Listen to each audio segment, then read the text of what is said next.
Mahiya naman kayo sa inyong kapwa Pilipino. Binastos pa nila ako. What is the law and what Pakinggan ng proceeds of the illegal drug trade ng Duterte. You're a law enforcement, the highest law enforcement official being head of PNP. Yeah. Now you're hiding this scoundrel, this fugitive. Itong issue na to, labanan, para siyang kumbaga kung isasali natin sa debate, labanan siya ng idea mo about sa gender, kung ano ang ibig sabihin sa'yo ng gender equality. Ako po, I want you to guide me, kasi sabi ko nga, I'm a student here. Ano po yung tingin ninyo na sinasabi nila? Sa parte daw ng lalaki, saying those words is tantamount to just saying an analogy of thoughts of a guy, but not merely towards hurting other people or other women in danger or putting themselves into harm or degrading their gender. It's a thought process daw po. Ano ang masasabi? Ang problema, yung thought process is referring to something external of the speaker.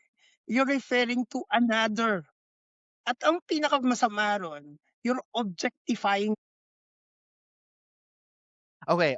Kaya na rin, ang ganda niyan. What is objectifying?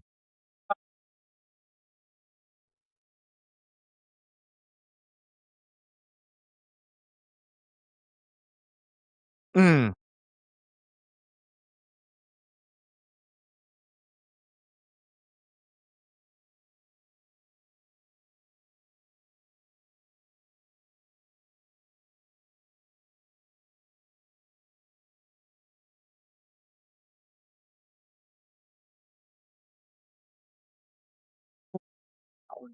So, yun yung, actually, it goes beyond.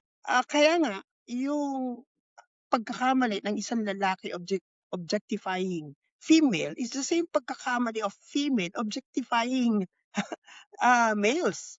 So it's the same, no? Because you reduce the subject to hindi ka na tao, kundi ikaw na lang ay isang bagay na pinagtasyan. So yun yung nagiging pagkakamali ron, whether it's a joke or not a joke or it's a serious.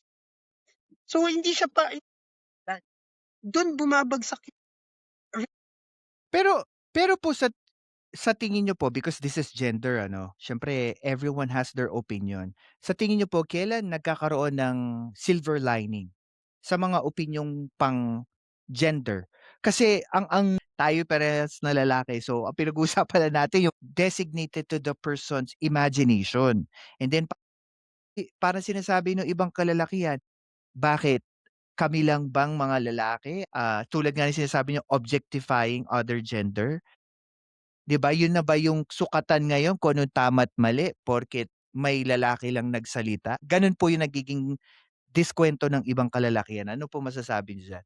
Alam mo nga, luma na rin 'tong pinag-uusapan natin kasi ngayon, multi-gender na, eh. Hindi na gender na lang ng babae, lalaki 'to, eh.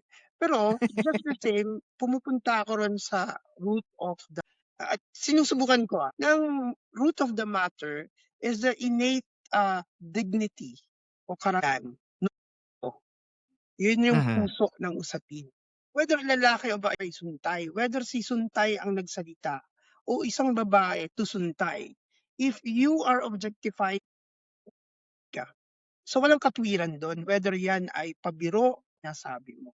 Tapos, in terms of yung nasaktan, yung parang lens dyan, hindi rin sa doon sa kasi siya yung nagre-react, eh. So therefore, whether sinasadya mo o hindi mo may epekto siya, eh. So kung ah, ah, may kahulugan yung ginawa mo, nakakasakit siya regardless.